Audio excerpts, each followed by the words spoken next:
আবি হুরায়রা রাদিয়াল্লাহু তাআলা আনহু قال قال رسول الله صلى الله عليه وسلم أفضل الصيام بعد رمضان شهر الله المحرم أفضل الصلاة بعد الفريضة صلاة الليل وأفضل الصلاة بعد الصلاة المكتوبة الصلاة في جوف الليل মুসলিম শরীফের 2645 নম্বর হাদিস।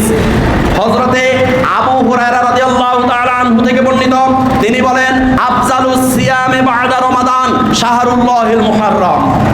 রাসূলুল্লাহ সাল্লাল্লাহু আলাইহি ওয়াসাল্লাম বলেন, শোনো, রমজান মাসের রোজার পরে, রমজান মাসের রোজা তো হলো ফরজ, রমজান মাসের রোজার পরে যত নফল রোজা আছে সমস্ত নফল রোজার মধ্যে মুহররমের রোজার মর্যাদা বেশি। সুবহানাল্লাহ।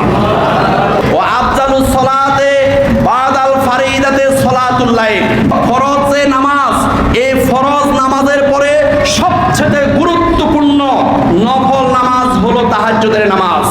ও আফজালুস সালাতে বাদা সালাতিল মাকতুবাতে আস সালাতু ফি জাওফিল লাইল, ফরজ নামাজে 5 ওয়াক্ত, এই 5 ওয়াক্ত নামাজের পরে সবচেয়ে মর্যাদাপূর্ণ, সবচেয়ে গুরুত্বপূর্ণ নামাজ হলো গভীর রাত্রে নামাজ। as-salatu fi jawfil layl, গভীর রাত্রে নামাজ। এই সময় আপনি আল্লাহর কাছে যা বলবেন আল্লাহ পাক সব শুনবেন, আল্লাহর কাছে যা চাইবেন আল্লাহ পাক সব কবুল করে নেবেন। সুবহানাল্লাহ।